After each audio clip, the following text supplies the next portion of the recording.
So, and then after that, we're going to then again enter into our Pennies for Patients with the Leukemia Lymphoma Society. And we'll get to all that stuff later, because all this kind of ties together about what we're doing. If you paid attention to the opening, if you paid attention to the prayer, what we're going to be talking about in this Lenten journey as a school is the idea of running the race. Running the race. And so today I have with us Sarah Hickson. Sarah is a friend to a couple people at our school, and she's going to explain to you why it is that she's here and the connection she has with them. So I'm going to turn it over to Sarah. Sarah, it's all yours. Thank you. Good morning. Good morning. So like Mr. Schneider said, my name is Sarah, and I am very good friends to Cameron and Kirsten Gallagher, which most of you probably know. If you've noticed, Cameron hasn't been here to school a lot lately because his sister is running the race of her life. She has leukemia. Kirsten went here last year and many years before that. And do any of you know what leukemia is? You have an idea? Well, let me give you a little bit of a breakdown of what leukemia is. Leukemia is a blood cancer. So you hear the word cancer, and that is what leukemia is. It attacks your blood cells, and primarily your white blood cells in your body. So you have red blood cells that carry oxygen throughout your body, and then you have your white blood cells that help keep you healthy and keep you going and active and all of that good stuff. So when you have leukemia, your body creates too many white blood cells. And on November 19th, Kirsten Gallagher, which most of you probably know, was diagnosed with leukemia. And it's kind of funny, her family and my family, we were getting ready to go camping for Thanksgiving. All of you know Thanksgiving, all of that, the pilgrims, and you normally have turkey and all of that good stuff. Well, we were going to do all of that up at my cabin. And they got a phone call, and Kirsten, they said, she's very sick, you need to go to the hospital. So Kirsten has been in the hospital since then, and at this point she doesn't have any more hair because of all the medication that they've given her. And yesterday, the reason Cameron hasn't been here is because yesterday Cameron gave Kirsten his bone marrow.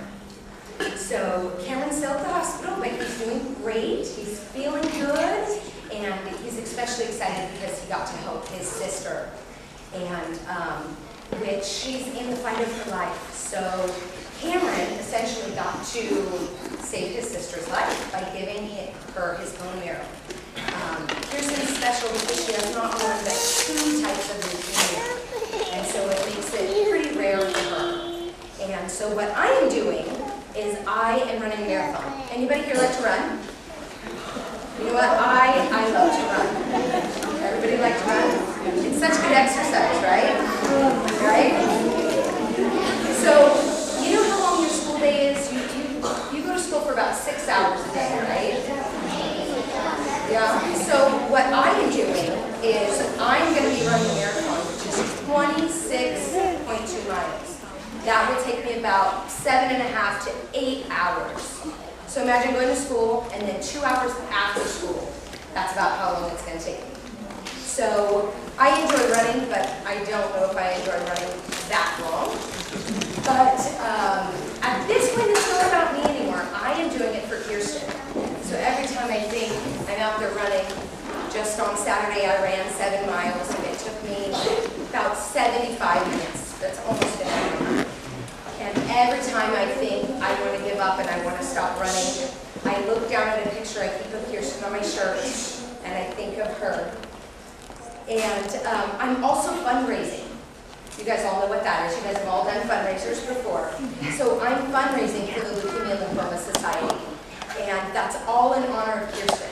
So the money that I fundraise all goes to the Leukemia Lymphoma Society to help the researchers get the money that they need to help patients like Kirsten get better and get healthy. Kirsten is going through so much, and Cameron, we're so blessed to have him, and he's definitely saving her life. And so I am out here for Kirsten. I'm fundraising for her. I talk to Kirsten on a daily basis. I presume most of you play sports, or maybe do ballet or baseball or soccer. So Kirsten drew up this beautiful drawing the other day, and I've had a little bit of a cold, so I can't go see her, so she sent me a picture. And the drawing that she drew up, and she's actually having shirts made, she's such a clever little girl. She wrote down on a piece of paper, so beautifully designed it, she said, it's not about bravery, it's about doing what I need to do to win. So you guys go out and play your sports, and you're a little competitive and you're trying to win in the sports that you're playing. Well, this is Kirsten's, she's being competitive for her life. So this is the fight of Kirsten's life. She is only one of about 850,000 people that have leukemia or will be diagnosed with leukemia this year. So the Leukemia and Lymphoma Society, we are out fundraising, trying to get the statistics where everybody with leukemia or lymphoma lives, because some people don't. Most of them, all of them are very, very sick while they go through their chemotherapy or radiation, all of that good stuff. So Kirsten's in the fight of her life, and I'm running for her in honor of Kirsten. And Cameron, when Cameron comes back to school, which will hopefully be next week, maybe you guys could all give him a pat on the back or a high five, because he is Kirsten's hero. Thank you, Sarah. You're so very welcome.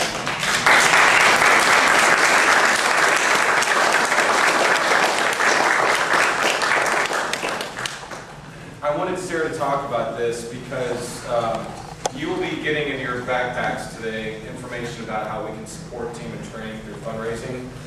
And since the focus of Lent this year will be about running that journey, this ties in perfectly, okay? And I appreciate you coming and talking, Sarah, because the thing that's very, very important with all this is, some of you may have known this, you may remember I've spoken about this before, but I used to run heavily. My wife made a blanket with not all, but some of the shirts. And right there in the middle was the first run that I did, and that was only a 2.62 mile run. That's nothing. Within the next year, I decided to go for it, and it was right here.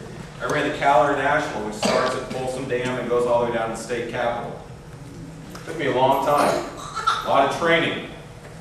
But when I was running to get shirts. And they're cool looking shirts, don't get me wrong. They're cool looking. And I got this one from the Rock and Roll Marathon, the inaugural Rock and Roll Marathon down in San Diego. Pretty cool guitar thing there, But when I ran these things, I got a medal, I got a shirt, yay. Sarah's running for something different.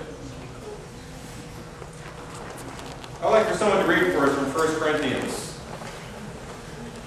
Tyler, ahead of time. I trained for about 5 months beforehand, and that's 4 to 5 days a week. Absolutely. Okay. Thank you. You're so very welcome. This marathon idea, you don't just wake up and say, I'm just going to go run. When I ran the Suzuki Rock and Roll Marathon, I didn't train as much as I had for the others. And I was doing just fine until about mile 18. And my